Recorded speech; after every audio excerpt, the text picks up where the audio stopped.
welcome back everybody. Hang'em Hification here. More work with the Chinese SKS. This SKS, as I mentioned in a previous video, has got a shortened barrel, 16 inches. It's got an A2 flash hider on it. I moved the front sight base back.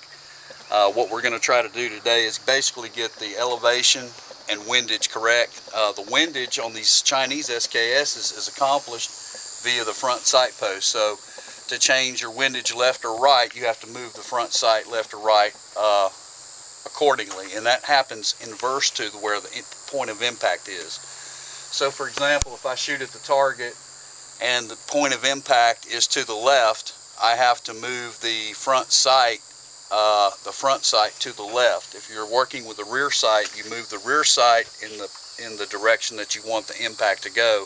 When you're dealing with a front sight, it's the opposite. So we'll see how close this is. I made a couple of minor adjustments at home, and we'll see how close this is. It's going to be just some kind of slow shooting just to get on paper.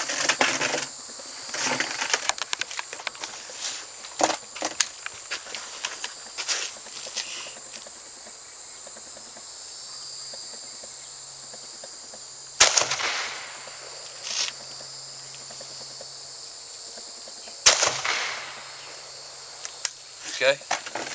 Walk up there, Travis.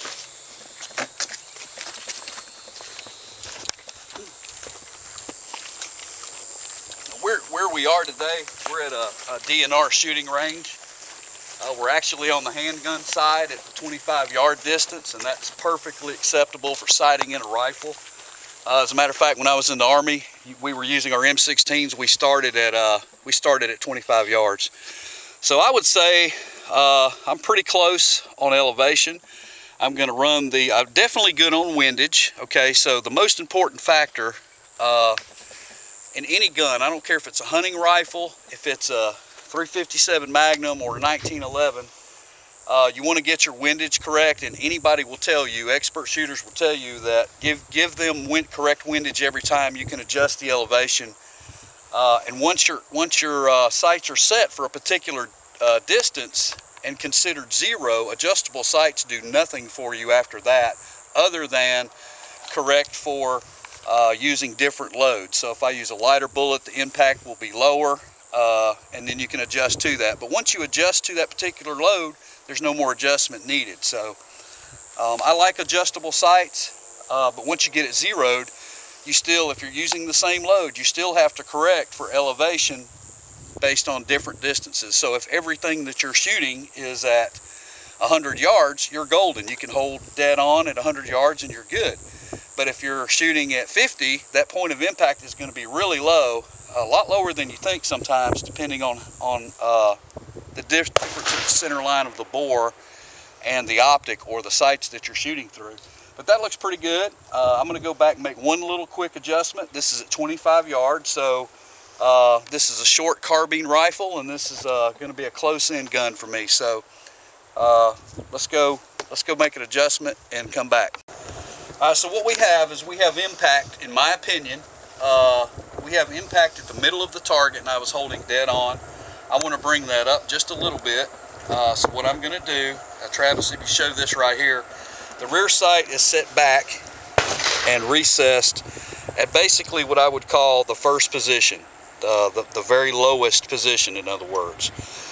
So, and that's where you want to start on any SKS or AK. You want to start with your rear sight all the way down at its lowest elevation. So I'm going to, in order to bring the point of impact up, I'm going to have to run the front sight post down. So that's what I'm going to do. I'm going to put maybe a half a turn on it.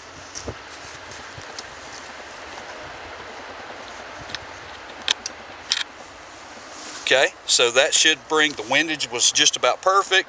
That should bring my point of impact up about 1.5 inches or 2 inches. I'm going to go ahead and pop a couple of caps and see if I can verify that.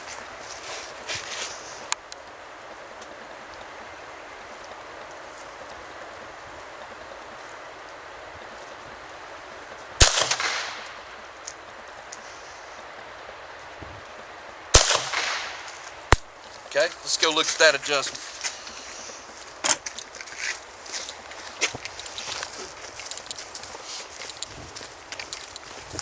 purpose, of course, to this exercise is to get your gun on paper and have the dope on your gun, dope being knowledge or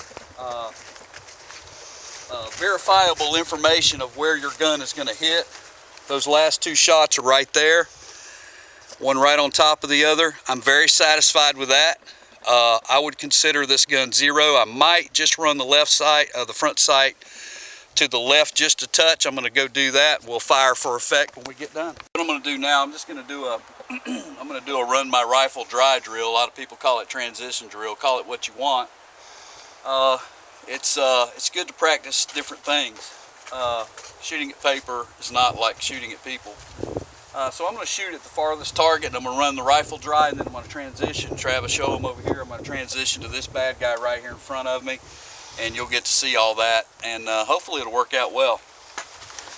We ready? Mm-hmm.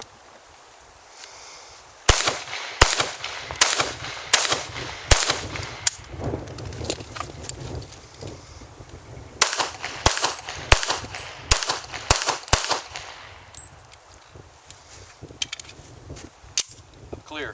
Okay, so obviously that's not the best. Let's walk down there and look at this, Travis. I like to show results. A lot of people, you see shooting guns on YouTube. I like to show you the results of the shooting. This is under a little bit of pressure, not much, I admit, but I had 6 rounds in my 1911. 1, 2, 3, 4, 5, 6. I did my job, the gun did its job.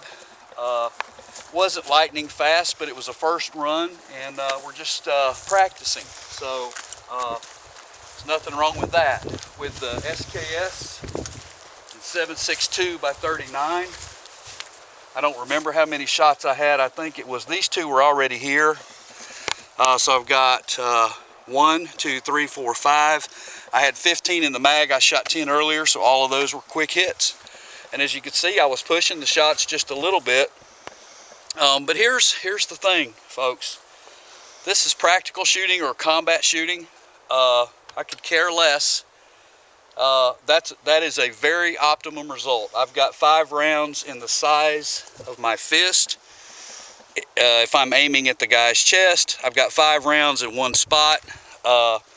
Practical accuracy versus combat accuracy. I'm not shooting 1-inch groups out here. When you're in a defensive situation, you can care less. If the rounds are touching, that's fine. But under stress, fast shooting, a shot every half second or even faster than that, that's an optimal result. Don't feel bad about it at all. If your shots are all over this target, that's still an optimal result. You can put a 9-inch or an 8-inch paper plate up there, pull your little 38, and by the way, don't feel bad at all about carrying your little revolvers and 380s either. They're all good defensive guns if you shoot them well. If you carry a little Beretta 22, if you shoot it well, carry it. It's fine. Don't feel bad about it at all. If you like that you can get a good deal on a Taurus 38 Special or 357 Magnum, I'm all for it. Buy that thing, learn how to shoot it well, and by all means, carry that gun. Don't feel bad about it at all. But I'm satisfied with that result. I feel like I can defend myself with this rifle and my 1911. Okay, we're on. Same target.